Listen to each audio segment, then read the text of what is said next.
한 분야 최고의 스페셜리스트와 함께 심도 깊은 이야기를 나눕니다.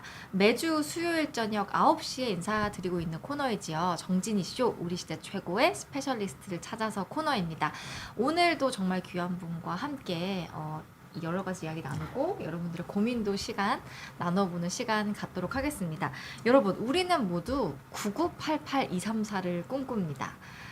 99세까지 팔팔하다가 2, 3일 안에 죽는다는 뜻이지요, 교수님. 예.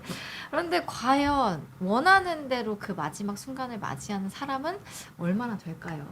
우리가 행복한 삶을 사는 게 가장 중요하지만 또 죽음을 공부하는 것도 필요하다는 생각이 드는데요. 오늘은 가천대길병원 신경외과 박광원 교수님과 함께 죽음에 대한 이야기를 나누어 보려고 합니다. 교수님 안녕하세요. 네, 안녕하십니까. 귀한 시간 내주셔서 너무너무 감사드립니다. 초대해 주셔서 감사합니다. 아닙니다. 저희 시청자분들께 익숙하신 분들도 계시겠지만 소개를 좀 부탁드릴게요. 예, 안녕하십니까. 저는 가천대길병원에서 신경외과 의사로 일하고 있는 박광우라고 합니다. 이렇게 만나 뵙게 돼서 반갑습니다. 네, 교수님께서 이제 비온 뒤에 이제 최근 출연해 주셔서 죽음에 대한 이야기도 해주시고 이런저런 강의를 해주시지만 제가 교수님 소개를 조금 도와드리도록 하겠습니다.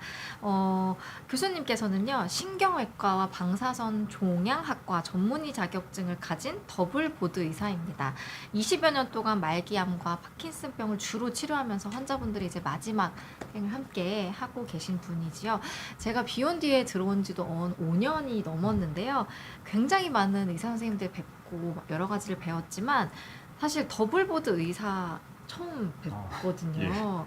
이게 참 쉽지 않은 길인데 이게 먼저 어떻게 된 좀 일인지 궁금합니다. 그래서 원래 실은 제가 이제 뇌종양, 뇌 수술에 좀 관심이 많아가지고요. 네네. 혹시 감마라이프라고 혹시 네네. 예, 이제 감마라이프가 원래 신경외과 의사가 쓰는 방사선 치료 기계인데 네네. 이제 그게 처음에 아시는지 모르겠지만 처음에 이제 홍보를 할 때 머리를 안 열고도 뇌 수술을 한다라고 해서 홍보를 많이 했었는데 저도 그거에 대해서 좀 막연한 어떤 호기심 내지는 좀 동경, 뇌종양을 수술 없이 없앨 수 있다라는 그런 마음으로 이제 저도 공부를 하려고 마음을 먹었던 게 있었고, 또 하나는 제 멘토이신 또 그 신경외과 교수 선배님께서 뭐 그런 부분에 대해서 기왕에 공부를 할 거라면 제대로 한번 해봐라. 이제 그런 것도 있고, 그분이 또 저한테 결정적으로 하신 말씀 중에 하나가, 야, 광호야, 너 신경외과를 2번 하러 온 거 아니지 않냐. 방사선 종양과는 한번 해볼 수 있을 법한 그런 거 아니냐라고 해봤던 게 있었고요. 정작에 저는 실은 이거 하기 전에 왜 마이크 타이슨이 그런 얘기 했잖아요. 이렇게 맞기 전까지는 누구나 그럴듯한 계획을 가지고 있다 하는 것처럼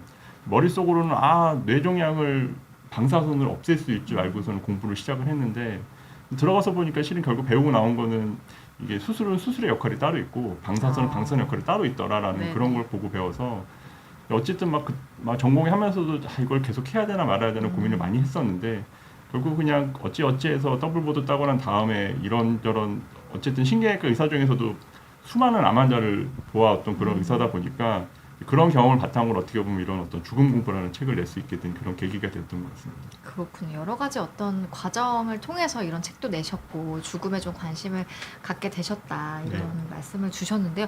근데 궁금한 게 어쨌든 신경외과도 있으시고 방사선 종양학과도 있으신데 그러면 교수님 어디로 가야 교수님 뵐 수 있는 거예요? 저는 일단은 이런 질문도 많이 받으시지 않으세요?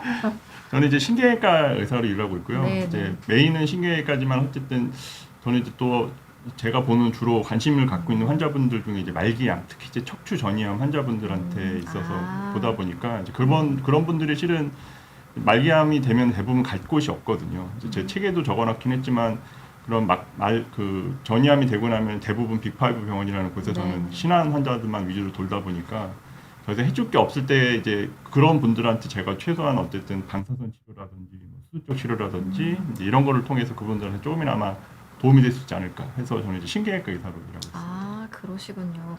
어쨌든 많은 환자분들 만나고 계시고 제가 어디서 뵀는데 죽음을 가까이서 맞이하시는 분들을 거의 4,000분, 5,000분 가까이 뵀다는 기사를 좀 본 적이 있어요. 이게 좀 맞는 얘기일까요? 근데 아시겠지만 이게 의사가 실은 죽음 사망 단서라든지 뭐 죽음에 관련해서 얼마만큼의 카운트를 하진 않지만 그래도 이제 인턴 때부터 쭉 생각을 해보면은 그래도 하루에 그러니까 일주일에 한두 케이스 정도 이렇게 생각을 하다 보면 20몇 년을 갖다가 카운트하면 그래도 제가 직접적이든 간접적이든 뭐 이렇게 옆에서 누가 보고 듣고 이런 것들 다 합치면 아마 그 정도 되지 않을까 싶은 생각이 들었어요. 그렇군요. 많은 좀 죽음을 겪으셔서 그런지 죽음에 대해서 공부를 해야 된다. 누구나 정말 꿈꾸는 죽음이 있지만 거기에 다다르는 건 참 어려운 일이다라는 걸 많이 좀 느끼셨을 것 같은데 근데 최근에 책도 출간하셨어요, 교수님. 예. 죽음 공부라는 책입니다. 저 이거 직접 사서 본 책인데 감사합니다. 최근에 읽은 책 중에서 되게 좀 울림이 많은 책이었어요, 교수님. 그래서 저도 이 책을 읽은 한 사람의 구독자로서 오늘 교수님과 책에 대해서 이런저런 이야기도 나누고 우리가 어떻게 하면 좀 죽음 공부를 제대로 할 수 있을지 이런 이야기를 좀 나눠보고자 이 자리를 준비했습니다. 근데 그래도 생각을 많이 하셨다고는 하지만 책을 쓰는 일도 참 쉬운 일은 아닌데 어떻게 이 책을 좀 쓰셔야겠다.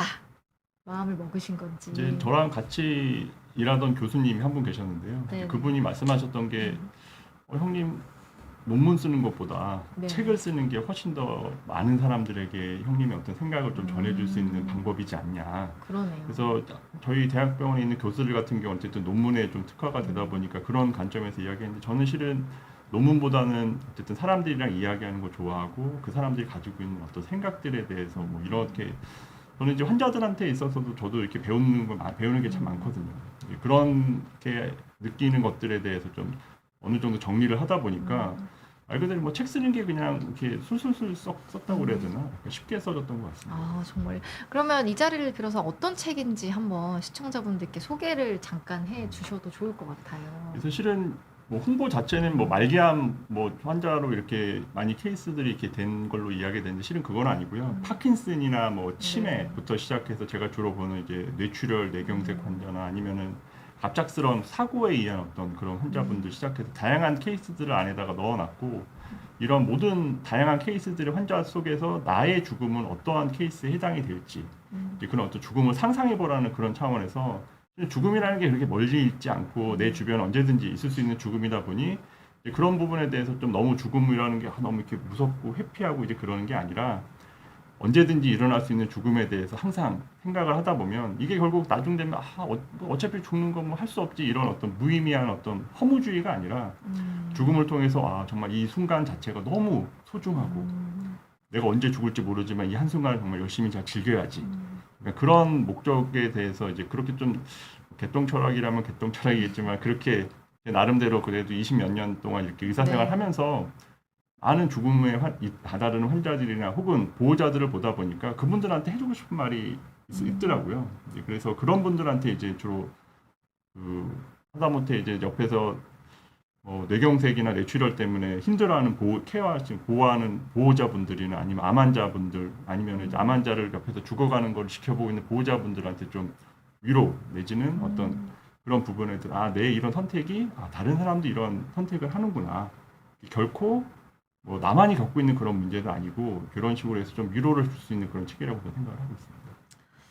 그렇군요. 교수님께서 어떤 비단 뭐 질환을 갖고 계신 분들뿐만 아니라 뭐 가족분들 그리고 열심히 하루하루 살아가시는 모든 분들이 읽어보면 도움이 되지 않나 이런 좀 생각이 드는데요. 이제 공감 갔던 말씀 그리고 책에서도 나오지만 오늘의 주제와도 참 연관이 되어 있을 것 같아요. 그러니까 후회 없는 죽음을 맞이하려면 저는 그 표현이 되게 딱 박혔던 게 있는데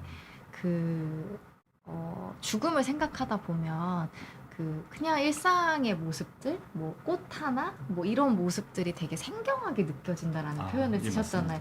그게 너무 와닿는 거예요, 저는. 거기에 대해서 잠깐 설명해 주셔도. 그래서 제가 책에도 네네. 중간에 적어놓은 얘기긴 한데 네네. 이제 제 스스로도 매일매일 죽음 공부를 한다고 적어놓는다고 이야기했던 것처럼 저에게 있어서 죽음 공부라는 건 정말 말씀하신 것처럼 매일매일 새롭게 보는 거.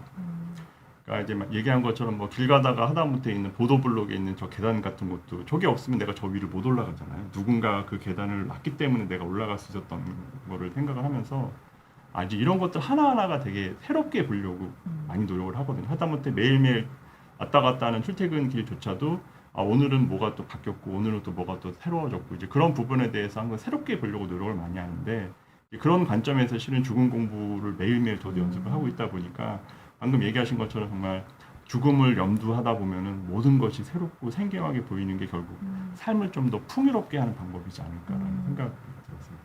맞습니다. 사실 언제 딱 그게 와닿았냐면 제가 최근에 아이가 독감에 걸려가지고 어. 유치원을 못 가는 거예요. 그러면 사실 되게 힘들거든요. 그래서 막 저도 막 정말 힘들다. 불평불만을 하고 이제 마음을 다스리면서 딱 책을 읽었는데 딱 그게 나오는 거예요. 그래서 사실 이게 되게 감사한 일인데 맞습니다. 내가 예. 그런 거를 놓치고 아이가 유치원을 못 가서 내가 힘들다는 생각을 했다니 하면서 좀 반성을 많이 하게 그래서 되더라고요. 저의 어떤 인생 영화 중에 하나가 이제 네네. 어바웃타임이라는 영화인데 거기서 네네. 얘기하는 것 중에 하나가 이제 맨 마지막에 아버지의 교훈으로 네네네. 뭐 이거 스포를 하자면은 그 팀 레이크라는 그 주인공 아들한테 이제 정말 마지막 교훈을 주는데 네가 정말 힘들었던 그 하루를 다시 살아봐라. 예, 그랬더니 이제 그렇게 힘든 하루를 다시 살고 났더니 정말 그 힘든 와중에도 사이사이에 너무나도 즐겁고 행복했던 그런 순간들이 있었던 걸 자기가 놓쳤던 그러니까요. 행복에 대해서 다시 한번 깨닫고 나서는 그 주인공이 더 이상은 시간 여행하지 하지 않는다라는 않잖아요. 예. 그런 결론을 보면서 이제 저조차도 실은 이 죽은 공부를 통해서 매일매일 새롭게 사는 시간 여행을 하는 여행자처럼 산다는 그런 마음으로 산다 보면 좀 인생이 좀 더 재밌어지지 않을까요? 맞아요. 그래서 되게 막 엄청 별다른 새해 다짐은 아니지만 저는 그래서 딱 아침에 내가 눈을 떠서 그 되게 감사한 건데 열심히 살아야겠다 이런 다짐을 뭐 작심삼일일 수도 있겠지만 한번 좀 해보는 저는 그런 계기가 됐던 것 같아요. 그래도 그런 식의 어떤 이렇게 교훈을 네, 줬다는 교훈을 데서 받았어요, 정말로. 감사합니다. 네, 이런 식의 어떤 깨달음을 주시려고 책을 쓰시지 않았나. 예, 맞습니다. 저는 그런 생각을 조금 했습니다. 다시 좀 내용으로 넘어가 보자면 사실 교수님께서 이렇게 수많은 좀 죽음을 맞이하고 함께 하면서 삶을 배우시기도 할 것 같다는 생각이 듭니다. 그런데 사실은 우리가 이제 흔히 죽음을 떠올리면 영화나 어떤 드라마에서 그런 아름다운 죽음 있잖아요. 네. 가족들한테 이제 인사를 하고 이제 따뜻하게 어떤 이렇게 잔잔하게 이런 죽음은 거의 없다. 그렇죠. 이런 표현이 책에 나와 있더라고요. 예. 네, 좀 설명해 주시면. 그래서 실은 뭐 이제 1997년에 그 보라매 사건부터 이야기를 꺼내자면 네네네네. 이제 그 보라매 사건에서의 그 거기서 이제 실은 그 전에 이제 저는 이제 2003년 인턴을 했었는데 제가 인턴 때까지만 하더라도 지금은 뭐 상상도 못 하시겠지만 그때는 이제 신경외과 인턴 때 하고 있으면은 이제 위에 이제 전공의 선생님께서 야 누구 환자 이제 돌아가실 테니까 집으로 가서 모셔서 네가 사망선언 해주고 와. 뭐 이런 얘기하면 저는 그냥 자연스럽게 인턴이니까 이제 앰뷸런스 타고 이제 그분 집으로 가서 앰부 짜고 뭐 그렇게 해서 가셔서 이제 그 기관사관한 거 이제 관 뽑으면서 이제 사망선언하고 그렇게 와서 그냥 집에서 돌아가시는 게 되게 당연한 자연스러운 그런 그림이었거든요. 아니 믿기지가 않아요. 네. 20년밖에 안 됐는데 여러분도 알고 계셨나요? 저는 처음 들었어요. 그래서 2003년에 그랬다가 이제 2004년에 이제 보라매 병원 사건 판결이 2004년에 나왔는데 그 사건이 뭐냐면은 실은 네네. 이제 그 머리 안에 이제 뇌상성 뇌출혈이 생겨서 그거를 이제 응급으로 수술을 했는데 다음 날 이제 그 부인이 와서 나 여기 돈도 못 내겠으니까 무조건 환자 집으로 보내달라.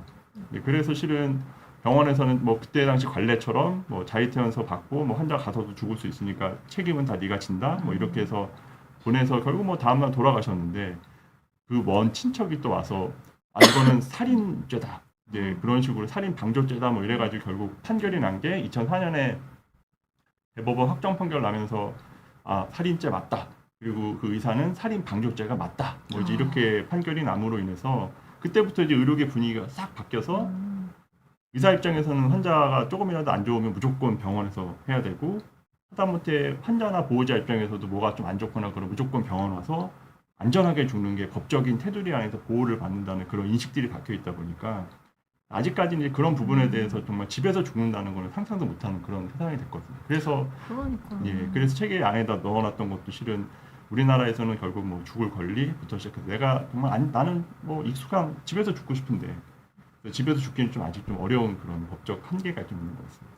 그러니까 이게 집에서 사망을 하게 되면 경찰에 신고를 해야 되는 네, 맞습니다. 절차가 있다라는 또 설명이 책에 나와 있더라고요. 예. 그래서 이제 병원에서 사망하는 게 좀 안전하다라는 인식이 네, 맞습니다. 박혀 있는 것 같은데 이게 사실 불과 얼마 안 됐다는 게 좀 놀랍기도 하고요. 예.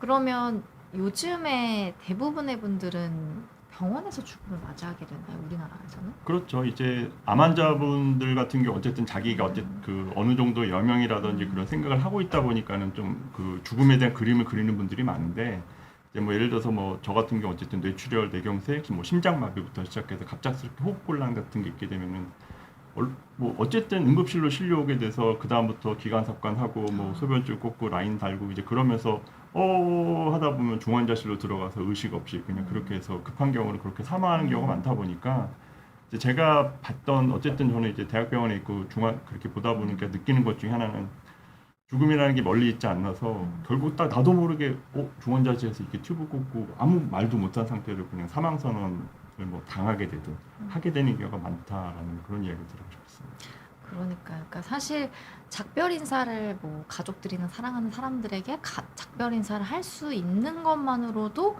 웰다잉이다 이런 표현이 좀 네. 있더라고요. 사실 그런 죽음을 모두가 상상하지만 이것조차 되게 어려운 일이라고 표현을 해주셨는데 책에도 이제 한 사례가 소개되어 있는데 참 인상 깊었습니다. 그 췌장암 환자, 58세 췌장암 예. 환자분 그 이야기 잠깐 들려주시면 좋을 것 같아요. 그래서 그 에피소드는 제일 첫 에피소드를 제가 넣어놨는데 이제 그 이유 중에 하나가 그 에피소드가 제가 생각했던 가장 웰다잉이 좀 근접한 에피소드이지 않을까. 네네네. 어쨌든 제가 생각하는 웰다잉이라는 거는 결국 자기가 편안하게 잘 죽는 것도 있겠지만 그 죽는 과정에서 보호자와의 그런 마무리, 작별 인사를 하는 그런 뭐 안녕히 가세요라는 잘하는 그런 마무리가 저는 웰다잉이 한 또 네. 다른 한 측면이라고 보는데 이제 그 췌장암 환자분 같은 경우는 어쨌든 재발한 췌장암 환자분이다 보니까 더 이상 이제 치료받기도 힘들고 이제 그런 상황에서 본인이 치료 안 하겠다 하는 상황에서 통증 때문에 췌장암이 이제 통증이 심하시기 때문에 통증 때문에 이제 몰핀으로 막 이제 치료를 하시다 보면 결국 몰핀의 부작용으로 어쨌든 혈압이 떨어지기 시작하는 것과 그다음에 호흡이 갑자기 막 숨 쉬는 것도 깜빡깜빡 잊어버릴 정도로 숨도 쉬고 또 더군다나 그게 또 가수면 상태가 되다 보니까 멀쩡히 깨어 있는 것 같아서 깨우면은 뭐 일어나서 이야기는 하지만 또 다시 또 한참 또 자다가 이제 이렇게 깼다 잤다를 반복을 하거든요. 그러다 보니까 원래는 이제 그런 경우에는 대부분 환자나 보호자한테 이야기해서 실은 뭐 기관삽관 한다든지 뭐 날록선 투여해서 뭐 이거를 한다든지 뭐 그래야 되는데 그런 건 아니고 이제 그분은 어차피 준비되었던 죽음이었기 때문에 네. 그런 과정에서 보호자도 환자도 누구나 다 의료진도 그렇게 다 인정했던 그런 상황에서 몰핀을 쭉 올린 상태에서 이제 마지막에 이제 정말 깨는 듯이 자다 일어나다 막 누구 있네 자다가 또 너 누구 있네 이러다가 이제 점점점 혈압이 조금씩 떨어지기 시작하고 그러다 보면 이제 숨 쉬는 것조차 이제 잊어버리거든요. 그러면서 이제 자는 듯이 이제 돌아가시게 되는 마지막까지 이제 누구 아들 뭐 어떻게 됐냐 이제 얘기 조금씩 하다가 이제 자는 듯이 돌아가시게 되는 그런 케이스가 정말 저는 웰다잉이 한 과정이라고 보거든요. 이제 그렇게 하다 보면 결국 환자도 그렇고 그 부분 떠나보내는 보호자분들도 그렇고 서로 간에 이제 후회가 없이 남다 보니까 그거야말로 정말 작별 인사를 잘했던 그런 케이스가 있지 않을까 싶어서 그런 어떤 모범 사례까지는 아니어도 그런 제가 생각했던 그런 웰다잉의 어떤 기준으로 제가 넣어놨던 것 같습니다. 근데 사실 그러니까 우리가 죽음이라고 하면 말씀 주신 상황을 좀 떠올릴 것 같은데 이게 어려운 이유는 뭐예요, 교수님? 그래서 뭐 현실적인 이유도 있겠지만 어쨌든 병원이라는 곳은 결국 사람을 살리기 위한 곳이고 그러다 보니까 아까 제가 서두에 전에 말씀드린 것처럼 일단 환자가 뭐가 안 좋고 그러면 무조건 응급실. 응급실에서는 또 당연히 뭐 이렇게 들어가고 응급실에서 치료하다가 안 되면 당연히 중환자실로 가고 그러니까 이게 나도 모르게 얼렁부터 하다 보면 중환자실에서 튜브 꽂고 의식 없음으로 누워 있는 경우가 너무 많다 보니까 이제 만약에 이제 그런 거를 좀 사전에 준비를 잘 하고 싶다 그러시면 연명 치료 중단 동의서를 미리 작성을 해놓는다든지 혹은 이제 그런 어떤 죽음에 대해서 너무 터부시하지 말고 보호자분들이랑 충분하게 이야기하면서 내가 언제 어떻게 죽을지도 모르고 이제 그런 부분에서 항상 이렇게 좀 뭐 제가 서두에 적어놓은 것처럼 실은 우리나라 사회 자체가 뭐 개똥밭에 굴러도 이승이 좋다 뭐 이런 말 때문에 인식이 되게 강하잖아요. 그러니까 죽음을 이야기하는 것조차 되게 꺼리는 좀 분위기가 있는 것 같아요. 네, 맞습니다. 그렇다고 해서 죽음을 내가 거부한다고 해서 죽음이 없어지는 것도 다가오지 않는 건 네, 맞습니다. 아닌데. 눈만 감고 있는 그런 상황에서 파도가 오는 파도를 내가 피할 수 있는 게 아니잖아요. 이제 그런 관점에서 조금 더 죽음을 직시하다 보면 아까 얘기하신 것처럼 삶이 좀 더 새롭게 다가오지 않나. 그래서 그 다음부터는 정말 당연한 게 아니게 되는 그런 순간이 오게 되거든요. 맞습니다. 사실 이 키워드는 되게 감사함으로 뽑을 수도 있을 것 같아요. 네. 뭐 하나 당연한 게 없다. 그리고 책에서는 그 교수님께서 이런 표현을 해주셨어요. 매일 새로운 하루를 보내는 것이 나에게 잘 죽는 법이다. 네, 맞습니다. 라는 문구가 저는 참 기억에 남는데 오늘 이 자리를 빌어서 좀 인생을 잘 마무리하기 위해서 나는 어떻게 좀 죽을 것인가에 대한 고민을 한번 같이 해보시면 좋을 것 같아요. 그럼 교수님께서는 또 여러 가지 생각을 많이 하셨을 것 같은데 교수님께서 어떻게 살아야겠다는 마음다짐도 공유를 해주셨지만 좀 어떻게 나는 좀 마무리하고 싶다 이런 생각을 개인적으로 해보신 적도 있으세요 혹시? 뭐 그래서 여러 고민들을 많이 하는 것 중에 하나가 뭐 어떻게 하면은 이렇게 자연스럽게 자는 듯이 죽을 수 있을지 고민을 하는 것 중에 뭐 여기서 방송에서 이렇게 얘기할 그런 툴인지는 모르겠는데 네네. 뭐 어쨌든 의사로서 어떻게 네네. 또 다른 그 죽음의 방법에 대해서 이야기하는 건 좀 음. 곤란해서 그렇게까지 말씀을 못 드리는데 이제 실은 제가 여기 이 순간에 좀 다른 얘기를 드리고 싶은 것 중에 하나가 실은 네네. 우리나라에서는 결국 죽을 권리라는 게 없다 보니까 그러니까 안락사에 대한 이야기 네, 말씀하시는 맞습니다. 거죠. 네네. 그래서 안락사 어쨌든 소극적 안락사와 적극적 안락사가 있는데 실은 김할머니 사건으로 인해서 이게 네네. 좀 바뀌어서 이제 그러다 보니까는 실은 소극적 안락사는 사전 연명 치료 네네네. 중단 동의서를 통해서 어느 정도 좀 법적인 토대가 마무리가 돼서 정리가 됐는데 이제 적극적 안락사 예를 들어서 이제 의사의 조력 자살을 이용한 적극적 안락사 같은 경우는 아직까지 우리나라 같은 경우는 이제 살인이기 때문에 거의 논의가 안 되고 있지 않나요? 네, 맞습니다. 적극적 안락사는? 네. 그쵸. 그래서 적극적 안락사를 위해서 뭐 스위스로 가서 막 3, 4천만 원씩 뭐 네네. 내가면서 안락사하러 가는 모습을 보면서 실은 이제 어느 정도 우리나라도 이제 선진국 대열에 들어갔으면 이제 그런 부분에 대해서 조금 더 사회적 논의를 통해서 죽음에 대해서 좀 더 네. 이야기해 볼 만한 상황이 맞습니다. 되지 않나. 예, 그 말인즉슨 실은 이게 우리나라 사회 자체가 이게 그 나이에 대한 기대 수명이 늘어났지 건강 수명이 늘어났다고 보기 좀 어려워서 누구나 그래서 제가 여기서 책에 적어놓은 것처럼 아무도 오래 살고 싶어하지 않거든요. 건강하게 살고 싶어하지. 맞아요. 9988234 핵심은 팔팔하게입니다. 건강하게 오래 살고 싶지 내가. 다들 그렇게 생각하시죠. 그러다 보면은 실은 어쩔 수 없이 다가오는 어떤 노화 그래서 여기도 이제 치매라든지 파킨슨과 관련되어 있는 그런 어떤 환자분들을 보다 보면은 그분의 모습이 나의 미래일 수도 있고 그래서 아까 제가 얘기한 것처럼 저도 의사이지만 환자들한테 보고 배우는 게 많다 그러면서 네네. 매 순간 느낀다라고 이야기하는 게 저는 실은 그 사람은 그 사람이고 나는 나다라고 생각을 안 하거든요. 그분의 환자의 어떤 그런 고충을 보면서 나도 저렇게 될 수 있겠구나라는 생각을 하면서 항상 매 순간 어떻게 하는 게 그분에 있어서 최선의 선택일지에 대해서 같이 고민하자라는 이야기를 통해서 같이 이렇게 이야기를 하면서 나왔던 책들이 실은 책에 나오는 그런 에피소드들. 네네. 아시는지 모르겠지만 대부분 그 의사들은 실은 이제 환자들의 어떤 내밀한 이야기까지 잘 모르거든요.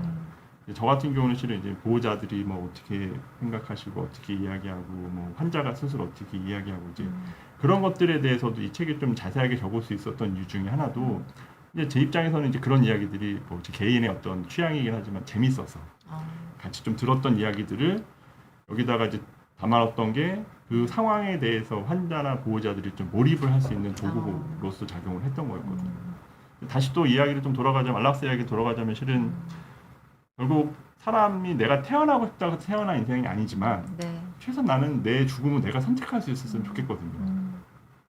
그런 것 자체가 실은 어떠한 선택의 방법이 됐든지 간에 그게 이제 실은 인간의 존엄사라고 저는 생각을 하는데 우리나라 같은 경우는 실은 그 논의 자체가 이제 그 연명치료 중단에 대해서 거기서 딱 멈춰져 있지 그 이상 넘어갈 수 없었던 게 실은 우리나라의 어떤 현실적인 그런 부분들 또 하나는 어떤 법적인 테두리 제도가 안 되어 있고 그러다 보니까 실은 어떤 저는 이제 요거를 책을 준비하면서 여러 가지 외국 사례를 찾아보고 막 그랬었는데 네덜란드나 스위스 같은 경우도 실은 그런 어떤 적극적 안락사, 조력 자살까지 허용하기까지 굉장히 오랜 시간이 많이 걸렸거든요. 사회적으로 논의가 되고 뭐 이거를 법적으로 어떻게 조절을 하고 뭐 그런 과정에서 이런 법적 테두리가 마련이 돼서 시행을 하고 있는데 실은 뭐 그조차도 안전하지 않아서 최근에는 치매 환자가 어쨌든 거기는 치매 환자도 번복하잖아요. 네, 맞습니다. 잘 아시는 분들. 마지막에 이걸 번복을 하는 통에 의사는 뭐 여러 번 했고 보호자도 알고 있고 그러니까는 그냥 갑시다 했는데 결국 그 의사가 검찰로 해서 이제 살인죄로 이제 기소가 됐거든요. 이제 그 어쨌든 진행 중이긴 한데 이제 그런 것들을 보면서 거기조차도 이렇게 힘든 시행착오를 겪으면서 그렇게 제도화가 됐는데 우리나라는 지금 아직까지 그런 얘기조차 없는 걸 보면서 그렇죠. 많이 답답하다는 생각을 하죠. 맞습니다. 사실 비욘 뒤에서도 뭐 죽음에 대한 어떤 이야기나 영상들을 많이 다루었는데 최근에 그 사르코라는 안락사 캡슐이 스위스에서 나왔다. 아, 예, 뭐 예. 이런 이야기를 이제 기획 영상을 통해서 이제 많은 분들한테 전달 드렸는데 이제 그 영상이 굉장히 폭발적으로 많은 분들이 영상을 시청해 주시고 또 찬성을 그러니까 한다는 의견을 많이 표해 주시더라고요. 네. 그래서 되게 많은 분들이 관심은 있는데 아직 좀 논의는 많이 이루어지지 않는 것 같다라는 네, 맞습니다. 생각이 좀 들더라고요. 사실 그 김할머니 사건 이것도 잠깐 소개해 아. 주셔도 좋을 것 같아요. 이제 김할머니 사건 같은 경우는 실은 네. 이제 뭐 병원 얘기 먼저 세브란스 네.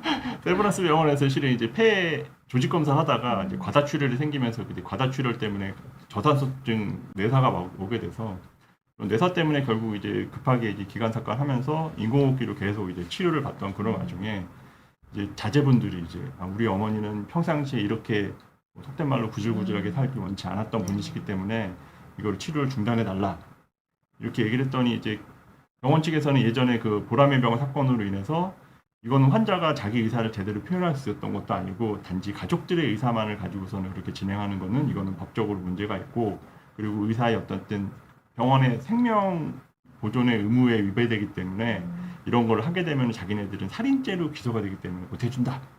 이걸 가지고서는 이제 그쪽 김할머니 보호자분들과 병원 측에서 소송이 붙어서 이제 그런 과정에서 결국 대법원에서 최종 확정 판결 났던 게 이거는 떼도 된다. 뭐 이래가지고서는 이제 그 인공호흡기를 이제 중단하게 됐던 케이스였죠. 이제 그러면서 이게 좀 더 법적으로 좀 보완이 필요하지 않겠냐 해서 나왔던 게 연명치료 중단을 해서 실은 이제 아까 얘기했지만 소극적 안락사라고 하는 거는 실은 어떤 적극적으로 이걸 환자를 사망에 이르기까지 하게 하는 그런 도움이 아니라 그냥 더 추가적인 치료를 안 하겠다. 예를 들어서 뭐 강심제를 쓰지 않는다든지 인공호흡기 치료를 하지 않는다든지 뭐 이런 식으로 아주 제한적으로만 더 이상 치료를 하지 않게끔 유지하게 하는 게 이제 어쨌든 그 김할머니 사건으로 인해서 연명 의료 제도가 만들어졌다는 계기가 되었던 거예요.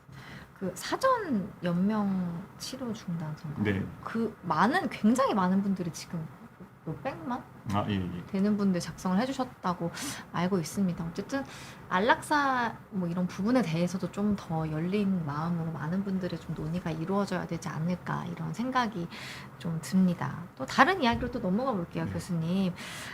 에피소드 중에 이것도 저는 되게 기억에 남았어요. 우리는 모두 기억을 남긴다. 예. 이게 참 인상 깊었습니다.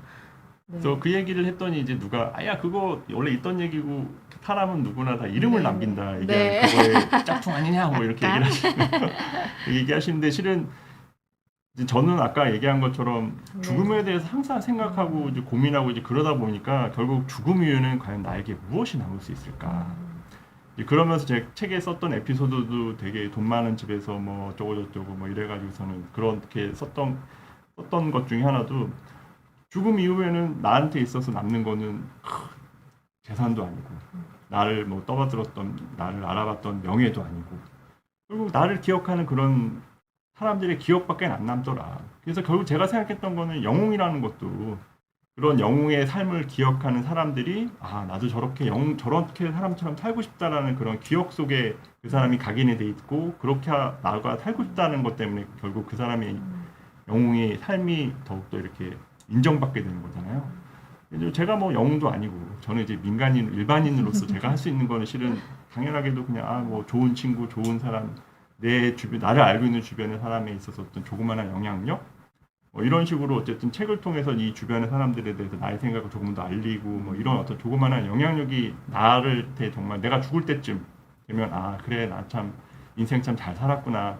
내 스스로 정말 뿌듯하구나. 이제 이런 마음이 들게 하기 위해서 저는 살고 있거든요. 그러다 보니까는 내가 누구를 위해서 좀 더 짓밟고 올라가서 내가 좀 더 뭐 하고 아니면 내가 뭘 더 했을 때 뭐 나한테 좀 더 이득이 되게 행동했을 때 난 뭐 어떻게 기억이 될지. 그래서 저는 가장 일례로 항상 요즘도 듣는 생각 중에 하나가 노무현이나 김대중 대통령이 돌아갔을 때 그 조문객의 행렬과 그 전두환이 죽었을 때 그 조문객의 행렬이라 이런 것들이 비교를 해보면서 결국 사람이라는 게 죽고 나면은 저렇게 남는 나를 기억하는 사람들의 기억밖에 없지 않냐. 근데 마침 또 그런 똑같은 영화가 나왔네. 코코라는 코코. 그 영화에서 보면 그 네네. 기억 때문에 또 그렇게 네. 살아가는 거 보면서 야 이게 어떻게 내 생각을 저렇게 잘 구현을 했을까. 와, 근데 신기한 게 그 예전에 유성호 교수님, 법의학자 예. 교수님께서 죽음이라는 이야기를 저랑 나누셨는데 유성호 교수님의 인생작이 코코라고 하셨거든요. 똑같은 이야기를 또 해주시니까 저도 그래서 그때 이제 코코를 봤는데 혹시 안 보신 분들이 있다면 꼭 한번 보시기를 예, 맞습니다. 추천드립니다. 그래서 결국에는 남은 사람들의 기억이다. 네. 이런 어떤 또 메시지를 주어서 그 책에서도 이제 교수님께서 잘 죽기 위해서는 어쨌든 나의 뭐 사랑하는 가족들, 뭐 선후배들한테 좀 더 친절하고 잘 해야겠다는 생각을 하셨다. 맞습니다. 이런 게 있어서 저도 나도 좀 더 주위 사람들에게 나은 사람이 되어야겠다라는 다짐을 정말 했었거든요. 네, 좀 안에 깨달음을 줬어요. 고맙습니다. 진짜로, 네. 그래서 정말 뭐 내가 뭐 어떤 많은 뭐 명예나 뭐 그런 걸 얻는 것도 중요하지만 그냥 주위 사람들에게 좋은 사람으로 기억되는 것도 정말 의미 있겠다는 예, 생각을 맞습니다. 또 했습니다. 네. 저스트 뮤직님께서 안락사에 대한 질문을 하나 주셨는데 이거는 뭐 교수님의 개인적인 생각을 질문 주셨는데 소극적 안락사와 적극적 안락사 중에서 어느 방식이 좀 더 인간 존엄성을 지킬 수 있는 방법인가요? 이런 질문을 주셨는데 혹시 답변을 주실 수 있을까요? 이게 좀 어쨌든 사람마다 좀 다를 수는 있긴 한데요. 저는 이제 실은 아까 얘기한 것처럼 소극적 안락사는 기본적으로 최소한의 것만 안 한다는 그런 이야기, 최소한의 것을 치료를 중단하겠다는 거고 적극적 안락사는 내가 치료를 선택하겠다는 그런 의미인데 실은 저는 제가 수많은 보았던 환자들 입장에서는 너무나도 죽고 싶어하는 환자들이 많았고 그 죽고 싶어하는 환자들한테 있어서 어쨌든 적극적 안락사하는 것 자체가 치료적 옵션이 될 수 있었는데 그런 분들한테 있어서 어쨌든 인간다울 수 있는 그런 권리를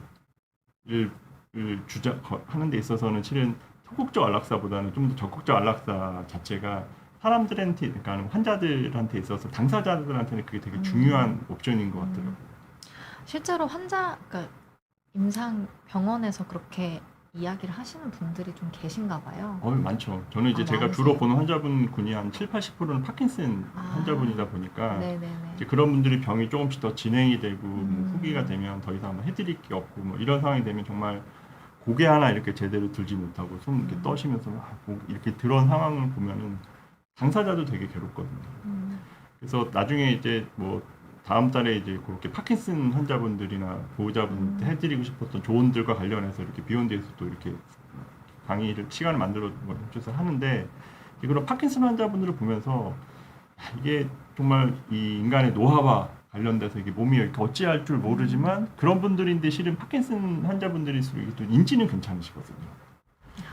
그러다 보니까는 오면은 내 나 때문에 저희가 고생이 많아. 내가 이렇게 살아서 뭐해? 네네네. 뭐부터 시작해서 하다못해 이제 어떤 분들 같은 경우는 이제 잘 못 걸으시고 막 나중 되면 그분들 이제 목소리도 잘 안 나오거든요.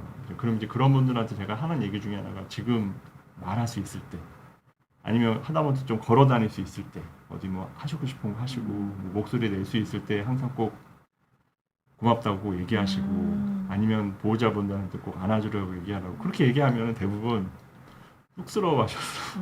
참 어려운 쉽지만 또 어려운 일인데 너무 중요한 거잖아요. 예, 너무 그렇죠? 중요한 부분인데 잘 안 하시더라고.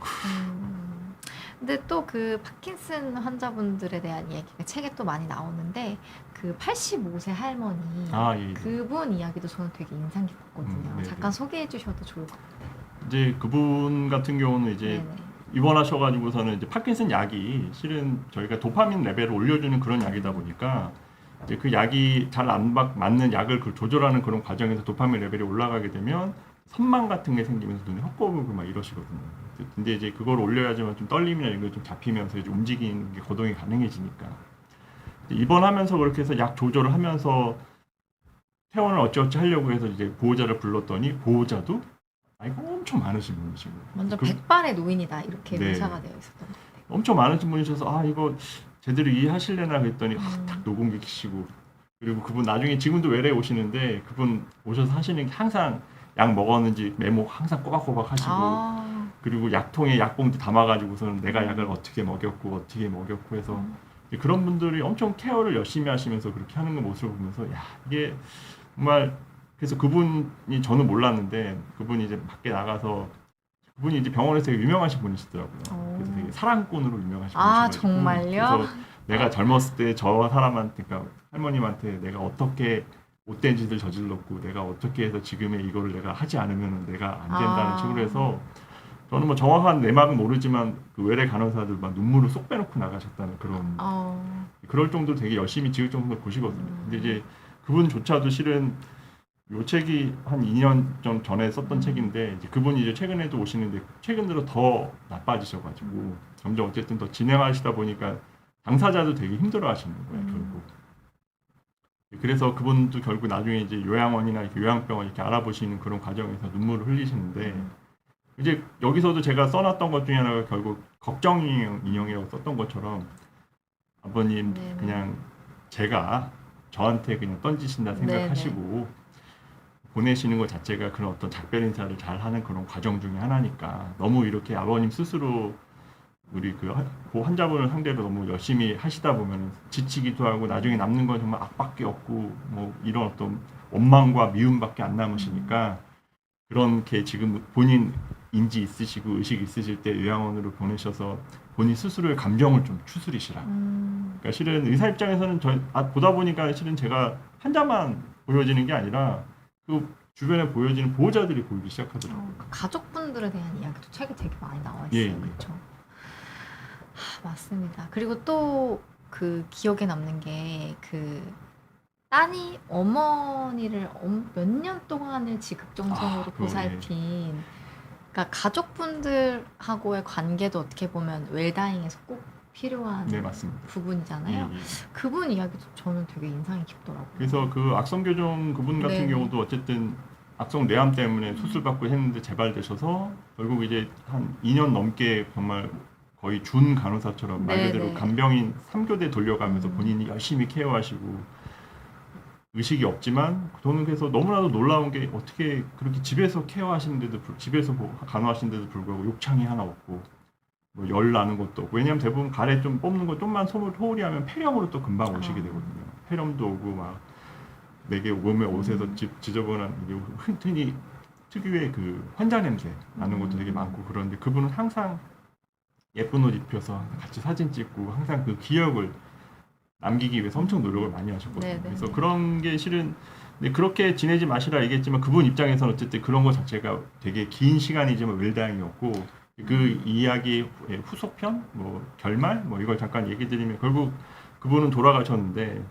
돌아가시고 난 이후에 이제 그 보호자 분께서 네네. 이제 어쨌든 삶의 의욕을 잃어버리셔가지고 아. 자살까지 가셨다가 따님께서요? 그쵸. 아. 하려고 고민을 엄청 많이 하시다가 결국 최종 지금 어쨌든 잘 살고 계시는데 네네. 이제 그 이유인즉슨 결국 그런 어떤 웰다잉의 그런 과정, 작별 인사의 그런 과정이 그분을 일으키는 힘이 되지 않았나. 본인 스스로도 그런 내가 이렇게 해서 우리 엄마 때문에 내가 이렇게 잘 살았는데 엄마를 봐서라도 더 잘 살아야지. 약간 그런 어떤 힘을 보면 그렇게 잘 살겠다는 어쨌든 다짐했다는 그런 이야기를 들으면서 최근에 어쨌든 한강 작가가 했던 얘기 중에 하나가 그분의 명제가 죽은 자가 과연 산 자를 구할 수 있는가. 그런 뭐 거기 이제 역사적 맥락 속에서 했던 얘기지만 저는 그런 걸 보면서 그분조차도 실은 어쨌든 작별 인사의 그런 어떤 2년 3년 동안 그걸 3년 동안 지내셨는데 어쨌든 2, 3년 동안 계속 꾸준하게 케어하시고 간호하시고 관리하시면서 놔야 된다 하지만 그런 어떤 기억의 축적이 그분을 살리는 어떤 또 원동력이 되지 않았나라는 생각이 들면서 어쨌든 작별 인사의 그런 과정 내지는 웰다잉의 과정이 꼭 비단 죽는 사람뿐만이 아니라 보호자한테도 되게 중요한 게 아닌가라는 생각을 많이 하게 됐습니다. 그렇군요. 가족분들에 대한 이야기도 참 저는 많이 기억에 남았는데 그럼 혹시 죽음을 앞둔 분들이 좀 후회하는 것들이 있다면 또 그래서 어떤 이제 것들이 막상 있을까요? 또 그런 얘기를 또 들으면 네네. 정작 내가 이제 죽은 사람을 정말 저는 사망 선언하면 이제 중환자실에서 이렇게 돌아가시거나 뭐 이렇게 하지 직접적으로 이제 암 환자들한테 이제 당신 제일 먼저 뭐가 후회됩니까라고 제가 듣거나 뭐 그럴 수 있는 그쵸, 상황이 그쵸. 아니다 보니까 네네. 그냥 저는 의사로서 그냥 지레짐작할 뿐이거든요. 네네. 내가 저렇게 마지막 숨을 내지는 마지막 눈을 뜬 음. 상황에서 나는 과연 무엇을 가장 후회할까? 그래서 제가 책에서 썼던 것 중에 하나가 정말 세상에는 두 가지 후회가 있는데 하지 말았어야 되는 후회와 네네. 했어야 되는 후회 둘 중에서 뭐가 더 클까라고 생각을 하면은 실은 했어야 되는 그런 후회가 더 여한이 더 많이 난다고 이야기를 하더라고요. 네. 그러다 보면 실은 제 입장에서는 그래서 항상 제가 모든 환자나 보호자들한테 이렇게 하는 얘기 중에 하나가 오늘이 마지막인 것처럼 사시라. 더 이상 내일은 없고 할 수 있을 때 아까 말씀드린 것처럼 고맙다고 말할 수 있을 때 내지는 내가 손을 파킨슨 환자분들은 이렇게 온몸이 굳어서 이렇게 손이 이렇게 안에 경직적 붙거든요. 네네. 팔을 이렇게 위로 올릴 수 그분은 이렇게 팔을 위로 못 들어요. 어깨가 이렇게 관절이 굳어서 이제 그런 분들 안아줄 수 있을 때 팔을 들 수 있을 때 걸어 다닐 수 있을 때 한 번이라도 꼭 안아주고 고맙다고 이야기해주고 그래서 다 알아 그냥 알 거야 뭐 이렇게 얘기하시면 항상 얘기하거든요. 말하지 않으면 모릅니다. 표현하지 않으면 알 수 없습니다. 그래서 꼭 하실 수 있을 때 하시라라고 꼭 이야기를 드리거든요. 그러다 보니까 실은 죽음을 앞둔 사람한테 있어서는 뭐가 과연 후회가 되는 것일까요? 얘기하면 실은 제 입장에서는 죽음을 많이 봤다고는 하지만 실은 중환자실에서 이렇게 의식 없이 튜브 꽂고 사망 선언하고 이런 분들을 보다 보니까 저는 이제 그 환자, 당사자가 보이는 게 아니라 그 옆에 보호자가 보이는 거예요. 그래서 여기서 책에서도 뭐 썼던 것 중에 하나도 실은 죽음을 뻔히 이제 죽어서 다 이제 정리가 돼야 되는데 보호자들은 아직 환자를 놓을 생각이 없는 그런 경우도 있거든요.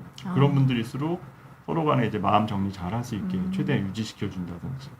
얼마 전에도 실은 외상 환자 그 두부 외상 때문에 갑작스럽게 교통사고 나셔서 돌아가신 분이 한 분 계셨는데 그분은 실은 뭐 당장 죽어도 이상하지 않았지만 어쨌든 보호자 입장에서는 너무 교통사고 때문에 갑자기 이제 수술했는데 막 의식 안 좋고 뇌사 때문에 들어가셨는데 황망하죠. 네네. 그런 상황에서 제가 의사로서 해줄 수 있는 거는 그냥 최대한 환자의 생명을 붙들고 있는 수밖에 없거든요. 그러면서 어느 정도 이제 마무리되고 정리되면 이제 그제서야 이제 또 이렇게 사망 선언하고 이제 그런 게 있고요. 또 하나 다른 건 또 이 환자가 연명 치료 중단을 하겠다고 했는데도 불구하고 네네. 보호자가 또 이제 이게 동의가 안 되는 거죠. 물론 이제 법적으로 뭐 크게 문제는 없지만 어찌 됐든 간에 의사 병원 생활이라는 것 자체가 환자와 사람 대 사람을 상대로 하는 거다 보니까 그런 어떤 보호자들을 설득하는 그런 과정들 이제 그러다 보니까 실은 제가 어쨌든 이 책의 컨셉 자체도 웰다잉이라는 게 결국 나만 편하게 잘 살고 잘 죽고 뭐 이런 게 아니라 보호자들이 남아있는 보호자들이 이제 보이다 보니까 그런 어떤 작별 인사의 과정이 되게 중요한 과정이지 않나. 그래서 그 다양한 그런 죽음의 상황들에 대해서 보호자들조차도 좀 자기의 감정에 대입해 보라라는 뜻으로 이렇게 좀 뭐 소설적 요소까지는 아니어도 이런 상황이 이렇다 저런 상황 저렇다 이렇게 좀 넣어놨던 디테일이 좀 풀어놨던 게 있었거든요. 그렇군요. 몇 가지 말씀을 좀 해주셨는데 이제 작별 인사를 하는 과정이 굉장히 중요하다. 뭐 이런 말씀도 주셨고 또 초반에는 이제 하지 말았어야 될 일. 그리고 저 그것도 기억나요, 교수님. 그 처음에 저희 비욘디의 라이브를 해주셨을 때 제가 그 라이브를 보면서 제가 메모를 해놨던 문구가 있어요. 뭐냐면 그 세상에는 하려고 했던 일은 없다. 네, 맞습니다. 그게 너무 또 기억에 남더라고요. 그러니까 사실은 그거 뭐 나중에 하지 뭐 하는 거는 결국에는 안 한 거라는 거잖아요. 맞습니다. 그래서 해야 할 일은 빨리 하는 것도 굉장히 중요하겠다. 그래서 아까 말씀드린 것처럼 내가 할 수 있을 때 목소리 낼 수 있을 때 고맙다고 이야기하고 뭐 그동안 자기 때문에 수고했다 이야기 한마디 하는 것 자체가 보호자한테는 되게 큰 어떤 힘 내지는 그 환자를 생각하는 어떤 기억이 되거든요. 네네. 나중에 이제 죽었을 때도 이게 그 사람이 나한테 정말 고맙다고 했었구나. 잘 이렇게 내가 그동안 나의 어쨌든 그 시간 자체가 무의미하지 않았구나. 이제 그런 식으로 위로를 받는 거죠. 그렇군요. 있을 때 잘하자. 또 이런 말씀도 주셨고요. 해피라이프님께서는 죽음을 앞둔 사람들이 무슨 이야기를 하는지 궁금하네요. 그런데 그러니까 예상치 못하게 죽음을 겪게 되는 경우도 물론 많지만 뭐 어떤 뭐 질병이나 여러 가지 상황으로 죽음을 앞둔 경우에도 막상 내가 정말 죽을 것이다라는 생각을 잘 못하게 되는 경우도 있을 것 같아요. 이게 실은 이제 좀 나이에 따라 좀 다른데 네네. 이제 저희 해피라이프께서 얘기하신 것처럼 죽음을 앞둔 사람의 군이 너무나도 다양하다 보니까 주로 이제 젊으신 분들 같은 경우는 뭐 하루라도 더 살게 하는 그런 것뿐만이 아니라 좀 이렇게 암 환자분들이서 좀 안 아프게 좀 살게 하는 그런 목적도 있고 그래서 그러니까는 저는 실은 세상에 정답은 없다고 보거든요. 그래서 여기서 책에서도 얘기했던 것처럼 뭐 자기 돈 다 써가면서 막 그 가족분들 힘들게 하면서 그렇게 돌아가셨다 암 환자가 있는 것처럼 그런 여러 가지 다양한 죽음의 케이스들을 보면서 실은 그 죽음을 앞둔 사람들 입장에서는 나이 드신 분들은 아유 그만 살아야지라고 얘기하지만 또 제가 아는 또 100세 넘으신 분은 하루라도 더 꿋꿋하게 살아야 된다는 분들도 있고 실은 그 죽음을 앞둔 사람이라고 하는 게 너무 애매한 게 요즘은 사기 암 환자분들도 오래 사시는 분들이 네네. 10% 남미일 수도 있거든요. 이제 그런 분들을 보면은 이게 죽음을 내가 어디까지 재단하기가 너무 어렵다. 그래서 얘기하는 것 중에 하나가 내일이 언제 어떻게 될지 모르는데 내일을 갖다가 염두에 두면서 오늘을 희생하지 않았으면 좋겠습니다. 제가 이 말을 드리는 거는 실은 파킨슨 환자분들 그런 얘기 진짜 많이 하거든요. 이제 당신은 파킨슨 병 같습니다. 이거 약 먹고 이렇게 보면은 세상 무너질 것처럼 막 내가 지금 여태까지 어떻게 살아왔는데 내가 파킨슨이 걸려서 앞으로 어떻게 살고 뭐 이런 얘기를 하고 그러면 실은 어쨌든 그분들 약 먹으면 되게 다 정상생활 다 가능하시거든요. 네네. 이제 그런 거를 보면서 실은 아니 내일 당장 어떻게 죽을지도 모르는데 내년에 뭐 어떻게 되고 뭐 하고 뭐 이런 게 아니라 지금 오늘 당장 파킨슨 병이지만 뭐 약 먹고 잘 케어하고 다 가능한 그런 부분인 건데 스스로를 갖다가 너무 위축시켜서 내일 내 부분에 대해서 있지도 않은 내 미래 어떻게 될지 모르잖아요. 그쵸. 근데 그거를 가지고서는 지금의 재단을 해서 지금 현재를 갖다가 희생하지 않았으면 좋겠다는 그런 내용을 썼던 게 실은 이제 그 아까 얘기한 것처럼 이제 죽음을 갖다가 어느 정도 남았는지 아무도 알 수 없어요. 아무도 알 수 없죠. 네. 네. 그러다 보니까는 그런 죽음 앞둔 사람들이 무슨 생각을 할까 글쎄 그게 무슨 의미가 있는 질문이시죠. 맞습니다. 사실 저는 근데 그런 생각이 들어요. 어떤 일이든 정말 누구에게나 올 수 있는 일이잖아요. 그냥 하루하루를 내가 감사하면서 예, 맞습니다. 열심히 살아야겠다. 그래서 그 네. 저번 시간인가 그때 얘기했던 뇌 질환 환자분들에 대해서 그 강의를 했던 게 마지막 말미에 이제 나온 얘기 중에 하나가 실은 뭐 뇌출혈 뇌경색 얘기 쭉 하다가 이제 마지막에 여러 가지 사고 때문에 막 머리 깨지고 막 이렇게 돌아가신 환자분들 케이스를 딱 보면서 제가 그때 썼던 탄리칸 스님의 그 책을 하나 올려놨던 게 오늘도 살아있으니 감사합니다. 예, 그런 것 때문에 그러니까 저는 이제 신경외과 의사라 더 그렇게 느꼈는지도 네네. 모르겠지만 아까도 얘기한 것처럼 그 67세 그 환자분 같은 경우 교통사고 자동차에 치여서 교통사고 나서 갑자기 수술하고 한 며칠 있다가 바로 돌아가시고 가족분들 입장에서 정말 황망하고 뭐 어디다가 하소연할 데도 없고 평상시 그래서 제 입장에서는 아까 얘기하신 것처럼 있을 때 잘하자. 있을 때 잘하자. 오늘도 살아있으면 감사하자. 저 말이 맞습니다. 정말. 라는 깨달음을 좀 주셨습니다. 또 이야기 나누다 보니까 시간이 50분이 벌써 지나갔습니다. 너무 금방 가죠, 교수님. 재밌네. 그러니까 제가 정말 팬심으로 이것저것 질문하다 보니까 시간이 너무 금방 갔습니다. 정말 좋은 책도 써주셔서 감사드리고. 잘 읽어주셔서 감사합니다. 아닙니다. 맨날 막 밤에 애기 재우고 막 불 켜고 막 혼자 열심히 봤는데요. 오늘 또 이렇게 좋은 말씀 들려주신 교수님께 감사하다는 말씀 드리면서 오늘 인터뷰쇼 이렇게 마무리해보도록 하겠습니다. 여러분 시청해주셔서 감사합니다.